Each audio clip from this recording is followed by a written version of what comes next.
In this video, we will learn about slope of xt graph, position time graph gives the velocity of body। तो यहाँ पर एक हम graph बनाते हैं यूनिफॉर्म मोशन का। यहाँ पर ये जो है डिस्प्लेसमेंट डिस्टेंस एक्सिस है या पोजीशन एक्सिस है और ये जो है टाइम एक्सिस है। तो यहाँ पर t1 टाइम इंटरवल पर कोई बॉडी का जो डिस्प्लेसमेंट है वो कितना है, s1 है, और जब t2 टाइम होता है तब इसका डिस्प्लेसमेंट क्या हो जाता है, s2 हो जाता है। तो इस तरह से हमको xt ग्राफ बना लेना है और यहाँ पर हम अलग अलग डिस्प्लेसमेंट देख लेंगे।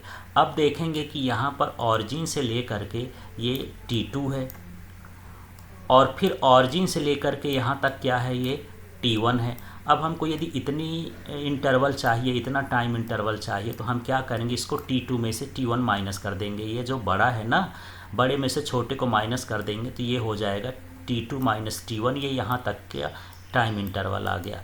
इसी तरह से यहाँ पर देख लेते हैं कि ये जो पूरा का पूरा है यहाँ से यहाँ तक, ये क्या है, s1 है, ये s2 है, और जो यहाँ से यहाँ तक है ये क्या है, s1 है।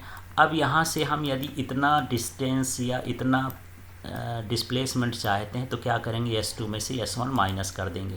तो ये जो b से लेकर के c तक की वैल्यू है ये क्या है, s2 माइनस s1, और जो यहाँ से यहाँ तक की वैल्यू है ये t2 माइनस t1 है। ये इसका स्लोप कहला गया। ये लीनियर है इसलिए ये यूनिफॉर्म मोशन है, और ये स्लोप जो है टाइम एक्सिस के साथ कितना एंगल बनाता है, थीटा एंगल बनाता है। और इसी चीज़ को हम यहाँ पर मेंशन करेंगे।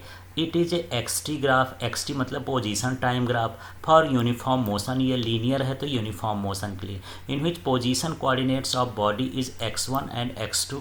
तो यहाँ पर s1 s2 भी ले सकते हैं, x1 x2 ले सकते हैं। टाइम इंटरवल क्या हो जाएगा, t1 t2। Then velocity of body, तो जो बॉडी की वेलोसिटी होगी वो होती है डिस्प्लेसमेंट अपॉन टाइम। तो यहाँ पर देख लेते हैं, ये डिस्प्लेसमेंट है, ये s1 s2 या x1 x2 भी लिख सकते हैं। तो यहाँ डिस्प्लेसमेंट हो गया और ये टाइम इंटरवल हो गया, और हम जानते हैं कि वेलोसिटी इक्वल टू होता है डिस्प्लेसमेंट अपॉन टाइम। तो ऊपर हम लिख दिया डिस्प्लेसमेंट और ये लिख दिया क्या, टाइम इंटरवल। अब यहाँ पर देखते हैं वैल्यू कितनी है यार। यहाँ पर देखिए जो s2 माइनस s1 या x2 माइनस x1 है उसकी वैल्यू कितनी है, bc, और यहाँ पर t2 माइनस t1 की वैल्यू क्या है, ac। तो यहाँ पर हम जो है इनकी वैल्यू पुट कर देंगे। x1 x2 की जगह bc रख दिए, t2 माइनस t1 की जगह ac रख दिए ग्राफ से। अब यहाँ पर if xt graph makes an angle theta with time axis then slope of graph. तो यहाँ पर देख लेते हैं xt ग्राफ जो होता है वो टाइम एक्सिस के साथ थीटा एंगल फॉर्म करता है, ये थीटा एंगल फॉर्म करता है, और ये इसका स्लोप कहलाता है। इसको स्लोप कहेंगे। तो स्लोप हमको यदि निकालना है किसी ग्राफ का तो हम tan निकालते हैं। तो यहाँ हमको tan थीटा देखना है, तो tan थीटा देख लीजिए, यहाँ पर स्लोप के रूप में tan थीटा लिख दिए हैं। अब ये BC अपॉन AC कैसे आया इसको देख लेते हैं। तो आप लोग जानते होंगे कि tan थीटा इक्वल टू होता है परपेंडिकुलर अपॉन बेस। तो यहाँ पर देख लीजिए ये जो पार्ट है ये BC, ये परपेंडिकुलर हो गया, और जो AC वाला पार्ट है वो इसका क्या कहलाया, बेस कहलाया। इसलिए tan थीटा इक्वल टू हो गया BC अपॉन AC।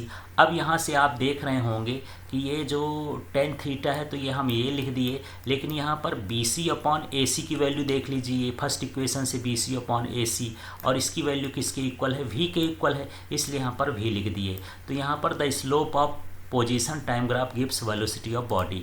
तो ये जो है स्लोप है, पोजीशन टाइम ग्राफ का स्लोप है, और इसका स्लोप जो है किसके इक्वल होता है, वेलोसिटी के इक्वल होता है। और यदि यहाँ पर यदि स्लोप ग्रेटर है, इसकी वैल्यू ज़्यादा है, तो वेलोसिटी की वैल्यू भी क्या होती है, ज़्यादा होती है। इसका मतलब ये है कि यदि स्लोप को हाइट इस तरह से और बढ़ा दें, ये एंगल और बड़ा हो जाएगा, तो यहाँ पर स्लोप ज़्यादा होने के कारण इसकी वेलोसिटी भी ज़्यादा हो जाएगी। Thank you.